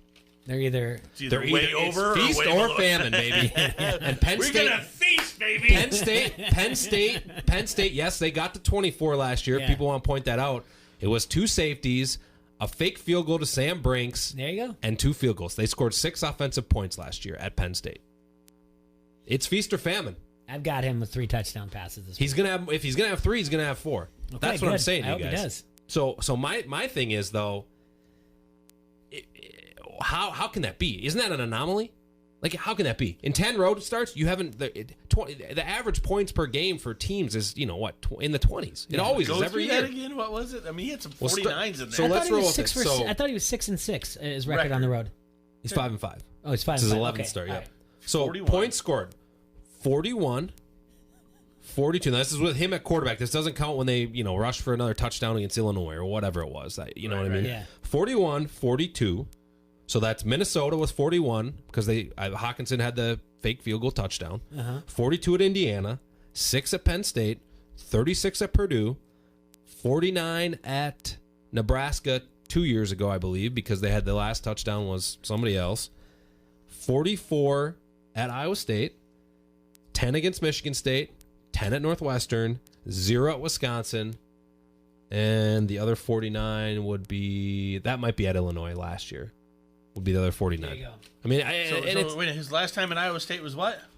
44. Yeah, but that was So the average. So the weird thing is the average works out to 23.8, right? He's averaging 20. The Iowa offense, just him. Now that, like I said, doesn't include the special teams touchdowns. Obviously, that is part of the game too. It's I don't know. It's a weird quirk, and I guess if you put me on the spot to this, I'm going to buy it because I think he's, like you said, Troy, he's a senior. He's seen it before. He knows what he's doing. He knows where to put people in spots. But if Kakert said that, it wouldn't surprise me to see this be a 17-14 game either. I don't know. It's like a weird, it's one of those weird quirks. Like, does it matter? Like, or is it just a complete random statistical anomaly? Yeah, I did. Again, it's one of those games where this is, I think what Kakert said, I asked him what would be the civil war on social media over this. This is a buy or sell, like if people are going to lose their mind over Stanley or not, because that's the civil war. If it's not Kirk Ferentz is overpaid, that's what it is. All right, guys, quick tonight, NFL. We got a game. We've got Panthers and Bucks. Panthers, I think, are favored by 3. No, they're favored by 6.5. At Carolina? Yeah. At Carolina. Short week. That's hammer the Panthers. It's going to be about 55-10. Okay, this is only the 4th time in NFL history that 2 Heisman winning trophy quarterbacks have faced each other. Only the 4th time. Jameis Winston, Cam Newton. Can you name the other 3 times? And by the way, the other 3 times involved one quarterback. He had been the 3 times he has faced, one quarterback has faced 3 different Heisman Trophy winners. Well, it's going to be Cam Newton again, I believe. And he faced off against... You're going deep here, yeah. He faced off against Tim Tebow. And he also faced off against... It's not Cam Newton. Okay, so it's Peyton. It's not Peyton. Peyton never won the Heisman. Maybe it's Tebow then. Yeah, Peyton did not. It's not Tebow. Can you believe this is only the 4th time this has ever happened? And this is very recent. And this quarterback is currently starting in the NFL. And it's not Cam Newton. Deshaun Watson. It's not Deshaun Watson. Mariota? It is Mariota. So he must have played Cam. He played Cam and Deshaun. He played Cam. He played Deshaun. I don't think Deshaun Watson Deshaun won Watson didn't win it. I think Mark Ingram won it that year. So he played, and then maybe he played Jameis as well. He did not play Jameis. Last week he played somebody. Oh, Mayfield. Okay. Okay, you got two. You got Cam, you got Baker. One more. Boy, that's Tebow? Not Tebow. He didn't play Tebow. Let me. Did Darnold didn't win it? Mm-mm. We're going to get this if we're going to run out of time, though. That's the issue. I haven't had my prediction yet. He's no longer in the NFL. Boy, it's probably going to be obvious after this. He also won the Heisman. I don't even know He recently he won the yeah. Heisman. Won the Heisman. He's on. Oh, Vince Young. No. Marcus Mariota is not as old as you think he is. No, he really is isn't. not. I watched him play at Oregon one year. Boy, that means it's a recent. Oh, Johnny Manziel. Johnny Oh, Manziel. God. Can you believe that? I There's would only not have 14? thought. I And would not Marcus have thought about Mariota is that. it did all three previous. Quick, 30 seconds. What do you got? Yep. I agree with what you said this whole time. I think Nate Stanley's a difference. 27-21. I think Iowa gets out to. You got 27-21 I think as well? 27-20. I think they get out. You and Lucy. And I think they play from behind, do the Cyclones, and they just never catch up. Perfect. All right. Thank you so much, Rosso. We appreciate everything. Thanks, Lucy. Thanks, the guys from Bonkers. Thanks, Matt Koss. You guys have a hassle-free Thursday. We'll see you soon. Enjoy yourselves, Quad City.